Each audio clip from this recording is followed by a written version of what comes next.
नमस्कार दोस्तों, स्वागत है आप सभी का टेट possible present the current affair show में। आज के सेशन में हम चर्चा करेंगे दिसंबर 19 से करंट अफेयर के बारे में। चलिए शुरू करते हैं। आज के हमारे प्रमुख करंट अफेयर्स हैं। सबसे पहले डिस्कस करेंगे ह्यूमन फ्रीडम इंडेक्स। इसके बाद डिस्कशन होगा 35th इंडियो CORPAT कॉर्पैट के बारे में, जानेंगे क्या है ये। इसके बाद अल्पसंख्यक अधिकार दिवस के बारे में जानेंगे। फिर हम चर्चा करेंगे अंतर्राष्ट्रीय प्रवासी दिवस जो कि UN द्वारा मनाया गया है। फिर चर्चा करेंगे हम चौथे संयुक्त कार्यकारी समूह जो कि इंडिया और इंडोनेशिया के बीच के नारकोटिक्स डिपार्टमेंट के बीच में हुआ है। और अंत में डिस्कशन होगा one line of the day. चलिए आगे बढ़ते हैं पहली खबर तरफ। हमारी आज की पहली खबर है ह्यूमन फ्रीडम इंडेक्स। ये किसके द्वारा जारी किया गया है?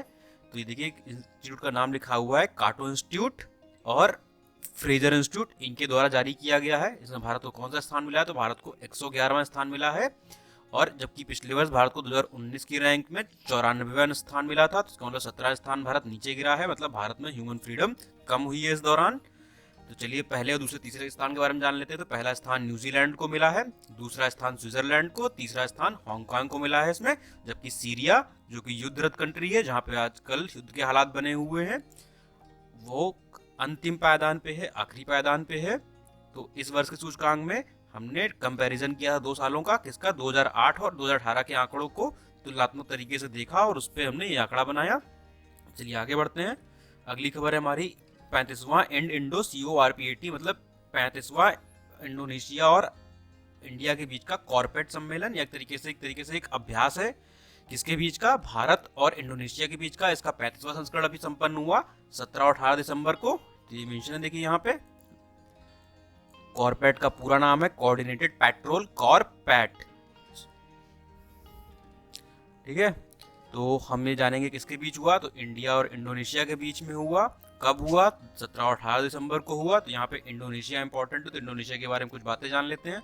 इंडोनेशिया कहाँ पे स्थित है? दक्षिण पूर्व एशिया में स्थित एक देश है, ठीक है। ये कुल 17,000 से अधिक द्वीपों से मिलकर के बना हुआ है, जिनमें से सुमात्रा, जावा, बोर्नियो, सुलावेसी और न्यू गिनी प्रमुख द्वीप हैं। तो मैं नाम याद रखने का आ जाता है। सुमात्रा जो है द्वीप किस देश से संबंधित है? तो इंडोनेशिया से संबंधित है। इसी प्रकार से जावा, बोर्नियो, सुलावेसी और न्यू गिनी के बारे में याद रखना है। न्यू गिनी में कंफ्यूज नहीं होना है। New Guinea Papua New Guinea का हिस्सा नहीं है, बल्कि इंडोनेशिया का हिस्सा है। वर्तमान में वहाँ के राष्ट्रपति कौन है? तो वहाँ के राष्ट्रपति जोको विडोडो है। वहाँ की राजधानी जकार्ता है, जबकि वहाँ की मुद्रा इंडोनेशियाई रुपया है। तो कुछ प्रमुख बातें थी इंडोनेशिया के बारे में। चलिए आगे बढ़ते हैं। अगली खबर है अल्पसंख्यक अधिकार दिवस 2020 कब मनाया गया? 18 दिसंबर को मनाया गया। तो क्यों मनाया जाता है? भारत में अल्पसंख्यकों से संबंधित मुद्दों को उजागर करने के लिए हर साल मनाया जाता है। तो अल्पसंख्यक संबंधित मुद्दे कौन हैंडल करता है भारत में? तो इसके लिए राष्ट्रीय अल्पसंख्यक आयोग NCM, national commission for minorities बनाया गया हुआ है। इसकी स्थापना कब हुई थी? तो इसकी स्थापना 1992 में हुई थी। जिस दिन हुई थी उसी दिन इस दिवस को मनाया जाता है। तो चलिए, भारत के अनुच्छेद 30 में 2 प्रकार के अल्पसंख्यकों की श्रेणी का उल्लेख किया गया है। कौन सी श्रेणियां हैं? एक धार्मिक अल्पसंख्यक, एक भाषाई अल्पसंख्यक, जिनकी मतलब भाषाएं कम इस्तेमाल होती हैं, जो भाषाई रूप से अल्पसंख्यक हैं। जबकि धार्मिक, जैसे कि हमारे यहाँ भारत में मुस्लिम, सिख, जैन, बुद्धिस्ट, ये सभी धार्मिक अल्पसंख्यक हैं। चलिए कुछ महत्वपूर्ण बातें थी अल्पसंख्यक अधिकार दिवस के बारे में। आगे बढ़ते हैं। अगली खबर है अंतर्राष्ट्रीय प्रवासी दिवस। ये कब मनाया गया? 18 दिसंबर को मनाया गया।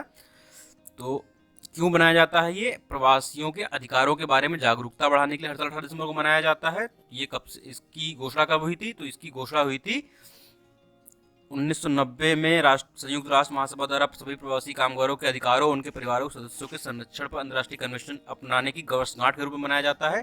तो पहली बार इसकी घोषणा कब की थी महासभा ने? तो 4 दिसंबर 2020 को इसकी घोषणा की गई थी और 18 दिसंबर को मनाने के लिए इसको कहा गया था, तो इसलिए मनाया जाता है। इसकी थीम क्या थी 2020 की? तो थीम थी मानव गतिशीलता को फिर से संगठित करना। क्यों? क्योंकि कोविड की वजह से मानव की गतिशीलता में कमी आई है। ह्यूमन एक जगह दूसरी जगह कम ट्रांजिट हो रहा है। इस वजह से कहा गया है कि मानव गतिशीलता को फिर से संगठित करना है। तो देखिए, मैंने मेंशन किया इस वर्ष अंतर्राष्ट्रीय प्रवासी दिवस कोविड-19 के प्रभावों से प्रवासियों को संरक्षण पर समर्पित होगा। तो कुछ महत्वपूर्ण बातें थी। अब कुछ बातें फैक्ट जान लेते हैं। संयुक्त राष्ट्र के अनुसार वर्ष 2000 के बाद से अंतर्राष्ट्रीय प्रवासियों की संख्या में 49% की वृद्धि हुई है, ठीक है। तो काफी बड़ी जनसंख्या है ये। इसके अलावा कुछ और फैक्ट दिए कि कहाँ पे कितनी जनसंख्या माइग्रेट कर रही है। सबसे ज्यादा 31% जनसंख्या जो है एशिया में प्रवासी के तौर पर रह रही है। 26% जनसंख्या अमेरिका में प्रवासी के तौर पर रह रही है। 10% अफ्रीका में, जबकि 30% जनसंख्या प्रवासी के तौर पे यूरोप में रह रही है। कुछ महत्वपूर्ण बातें थी एग्जाम पॉइंट ऑफ व्यू से। हमारी अगली खबर है चौथे संयुक्त कार्यकारी समूह बैठक हुई है। किसके बीच में हुई है? भारत और इंडोनेशिया के बीच में हुई है। क्यों?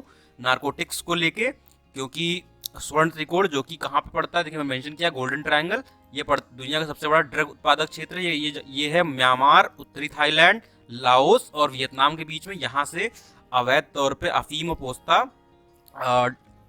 लाया जाता था इन देशों में, जिस कारण से लोगों में ड्रग एडिक्शन की आदत बढ़ती थी। इस वजह से इस पे दोनों देशों ने मिलकर मंत्रणा की है किस तरीके से इसको रोका जाए तस्करी को। तो कुछ महत्वपूर्ण बातें थी, कुछ बातें जान लेते हैं। नारकोटिक्स कंट्रोल ब्यूरो जो कि भारत का है, इसकी स्थापना कब हुई थी? इसकी स्थापना 1986 को हुई थी और गृह मंत्रालय के अंतर्गत एक एजेंसी है।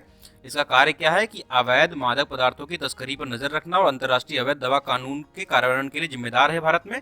वर्तमान में राकेश अस्थाना जो कि सीबीआई के पूर्व डायरेक्टर थे, वो कौन है यहाँ पे नारकोटिक्स कंट्रोल ब्यूरो के वर्तमान महानिदेशक है। तो अगली खबर हमारी one liner of the day. चलिए कुछ देख लेते हैं वन लाइनर्स कौन कौन से महत्वपूर्ण है हमारे लिए। सबसे पहले, कौशल विकास और उद्यमिता मंत्रालय ने गुरुग्राम में क्या किया है? राष्ट्रीय सौर ऊर्जा संस्थान के परिसर में ऊर्जा क्षेत्र में कौशल विकास के लिए पहले उत्कृष्टता केंद्र की स्थापना की है। तो ये महत्वपूर्ण है क्योंकि ये पहला है। तो किसने की है? कौशल विकास और उद्यमिता मंत्रालय ने क्या किया है?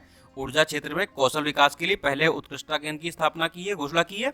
अगला खबर है हमारा कि उत्तर प्रदेश के जेवर में जो कि नोएडा में पड़ता है, वहां पे जो ग्रीनफील्ड एयरपोर्ट बन रहा है उसका नाम की घोषणा हुआ है कि उसका नाम क्या है? The Noida international airport. ठीक है, और इसका जो लोगो बनाया गया है उस पर उत्तर प्रदेश के राज्य पक्षी को बनाया गया है जो कि सारस है। तो हमें यहाँ से एक और पता चला कि उत्तर प्रदेश का राज्य पक्षी सारस है और इसका नया नाम क्या है? The Noida international airport. तो चलिए ये महत्वपूर्ण बात थी। अगली हमारी वन लाइनर क्या है कि हाल ही में उड़ीसा सरकार द्वारा वहां के राज्य कर्मचारियों के लिए एक पोर्टल की स्थापना की गई है, शुरुआत की गई। इस पोर्टल का नाम है परिश्रम पोर्टल। अगर एग्जाम में आता है कि परिश्रम पोर्टल का संबंध किस राज्य से है, तो हमें याद रखना है उड़ीसा राज्य से है। अगली खबर, टाटा ग्रुप के चेयरमैन जो कि रतन टाटा है, उन्हें global visionary of the sustainable business and peace award दिया गया है। ये अवार्ड उन्हें दुबई में दिया गया है। तो हमें याद रखना है कि global visionary of sustainable business and peace किसे मिला है? तो रतन टाटा को मिला है जो कि टाटा ग्रुप के चेयरमैन है। अगली खबर हमारी, भारत के विद्युत मोहन, ठीक है, इन्हें अवार्ड दिया गया है यूएनडीपी की तरफ से, young champion of the earth award. ठीक है, यहाँ पे माफ कीजिएगा यूएनईपी होगा। ठीक है, यूनाइटेड नेशन इन्वायरमेंट प्रोग्राम द्वारा young champion of the earth award दिया गया है किसे? विद्युत मोहन को। ये कुल 7 में से एक थे, कुल 7 लोगों को अवार्ड दिया गया जिनमें से ये इकलौते भारतीय थे। तो इनका नाम याद रखना है, विद्युत मोहन। यूएनईपी द्वारा इनको young champion of the earth award दिया गया है। अगली खबर, चीन का चांगफाई मिशन चंद्रमा से नमूने लेकर वापस लौटा है। तो हमें बहुत आसानी से याद हो जाएगा, चीन का चांगफाई चंद्रमा पे गया। ठीक है, चीन का चांगफाई चंद्रमा पे। ठीक है, अगली खबर है हमारी, भारत सरकार ने योग को प्रतिस्पर्धात्मक खेल घोषित किया है। तो बड़ी महत्वपूर्ण खबर है कि हाल ही में योग को भारत सरकार द्वारा प्रतिस्पर्धात्मक खेल घोषित किया गया। तो ये महत्वपूर्ण खबरें थी आज की। मिलते हैं आपसे सोमवार के करंट अफेयर में। अगर आपको हमारा इनिशिएटिव अच्छा लगा तो हमारे वीडियोस को लाइक कीजिए, हमारे वीडियोस को शेयर कीजिए और हमारे चैनल को सब्सक्राइब करके बेल आइकॉन दबाइए जिससे आपको यथासमय हमारी वीडियोस मिलती रहें।